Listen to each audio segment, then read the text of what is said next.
ما هو الفلور؟ وليه هو أخطر عنصر في العالم؟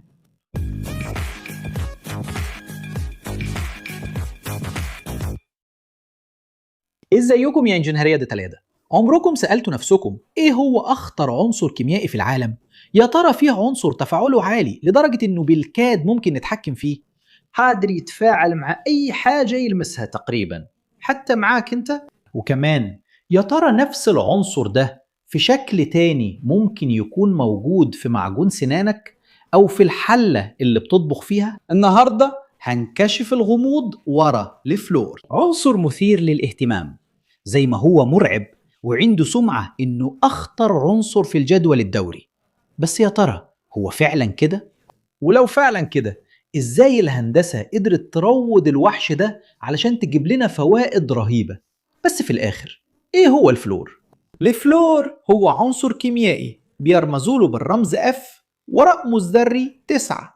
هو جزء من عيلة الهالوجينات اللي معروفة إنها شديدة التفاعل في شكلها العنصري. يعني لما يكون لوحده مش بيكون صلب ولا سائل، لكنه بيكون غاز لونه أصفر مخضر باهت وليه ريحة نفاذة ومزعجة، والشكل الغازي ده هو F2. عشان تاخد فكرة عن طبيعته، هو غاز أكثف من الهواء ونقطة انصهاره وغليانه منخفضة جدا، وده معناه إنه بيفضل غاز حتى في درجات حرارة منخفضة جدا. بس إيه اللي فعلا بيخليه مميز كده، أو بمعنى أصح شديد التفاعل كده؟ المفتاح لفهم شخصية الفلور هو في تركيبه الذري، وبشكل أدق في خاصية اسمها الكهروسلبية. فكر فيها كده، كل الذرات عندها نوع من البوع للإلكترونات علشان تكمل طبقاتها الخارجية وتبقى مستقرة.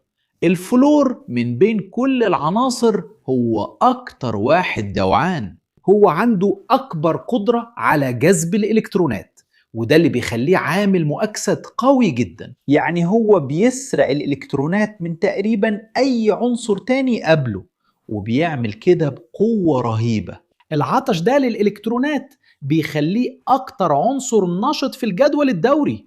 هو مش بيهزر في شغله، هو بيتفاعل بشكل انفجاري مع أغلب المعادن ومع كتير من اللافلزات، وحتى مع بعض الغازات النبيلة اللي معروفة بخمولها. لو حطيته في تماس مع المية مثلا هتحصل تفاعل عنيف بيطلع حرارة وبينتج نواتج شديدة التآكل.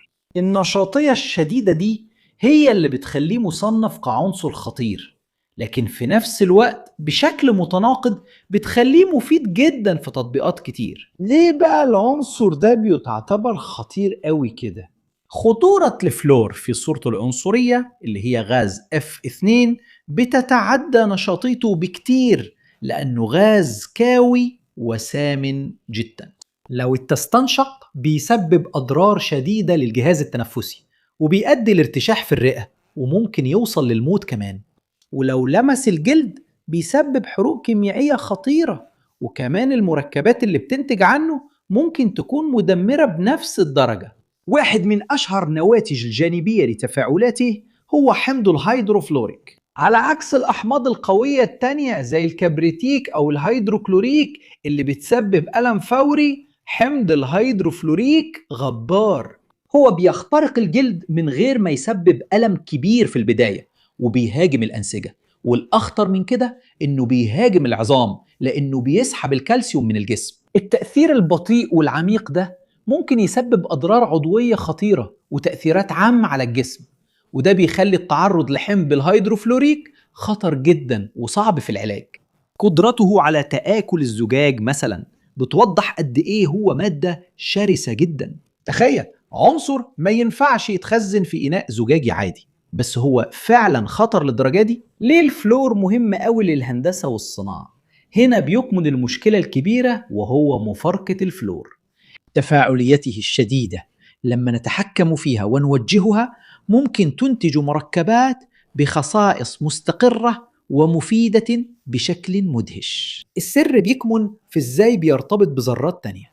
لما بيكون روابط كيميائية قوية جدا الفلور بيهدى وبيكون مواد بخصائص كان مستحيل نحصل عليها بطريقة تانية. أشهر مثال يمكن يكون البولي تترافلورو إيثيلين المعروف أكتر باسم PTFE أو تeflon. البوليمر ده اللي بيتكون من الكربون والفلور هو مادة بتتحدى المنطق.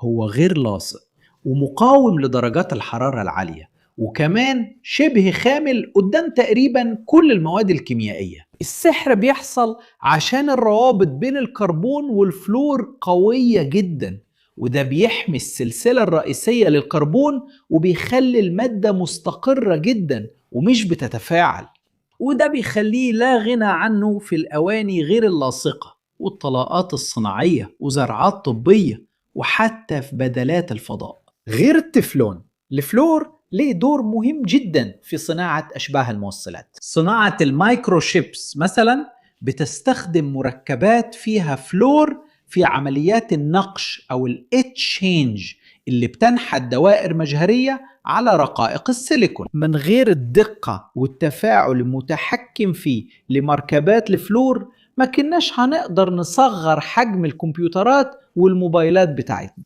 في قطاع الطاقة الفلور مهم جدا لتخصيب اليورانيوم. عشان اليورانيوم يقدر يستخدم كوقود في المفاعلات النووية لازم يتخصب، يعني لازم نسبة نظير اليورانيوم 235 تزيد. ده بيتعمل عن طريق تحويل اليورانيوم لهكسا فلوريد اليورانيوم أو UF6 اللي بيكون غاز، وبسبب اختلاف الكتلة بين النظائر UF6 ممكن يتفصل في أجهزة الطرد المركزي، وده بيسمح بتركيز اليورانيوم 235.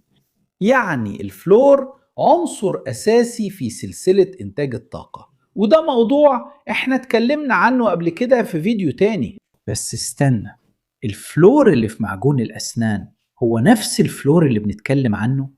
ده سؤال ممتاز وبيسبب لخبطة كبيرة. الفلور اللي بيسبب مشاكل كبيرة في صورته الغازية الأولية مش هو نفس الفلور اللي بنلاقيه في معجون الأسنان أو في المية المفلورة. في معجون أسنانك هتلاقي أيون الفلوريد، وده عبارة عن ذرة فلور معاها إلكترون زيادة، وده بيخليها مستقرة وليها خصائص مختلفة تماما. في تركيزات منخفضة جدا زي اللي بتستخدم في المية الصالحة للشرب ومعجين الأسنان.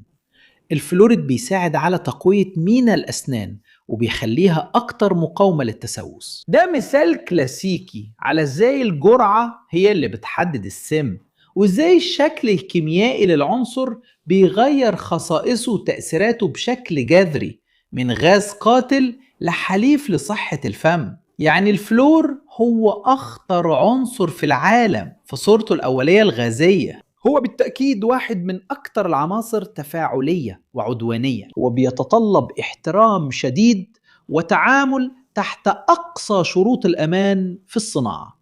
لكن هي بالضبط التفاعلية دي اللي لما بنسيطر عليها كويس عن طريق الهندسة الكيميائية وهندسة المواد بتسمح لنا نصنع مركبات اللي غيرت مجالات كتير من الطبخ لحد الطيران والفضاء، واللي بقت أساسية في حياتنا الحديثة وفي التكنولوجيا المتقدمة. لو وصلت لحد هنا وعجبك الفيديو اشترك في القناة لو لسه مش مشترك، وسيب لايك وفعل الجرس عشان يوصلك كل جديد. ولو شايف ان المحتوى بتاعنا مفيد فكر تبقى عضو معانا وتساعدنا نكمل وننتج محتوى على المنصة. وكمان هنذكرك في فيديوهاتنا. وانت قبل كده فكرت في ازدواجية عنصر زي الفلور؟ تعرف عناصر تانية عندها شخصية مزدوجة زي كده؟ سيب لي رأيك في التعليقات عشان أعرف. هنا جنبك في اختيارين لفيديوهات مهمة لازم تتفرج عليهم عشان توسع معرفتك وتستكشف فضولك. ولو حابب تدعمنا اعمل لايك واشترك في القناة وفعل الجرس وفكر تبقى عضو في القناة. ده كان كل حاجة يا عشاق الهندسة، تحياتي ليكم واشوفكم في الفيديو الجاي.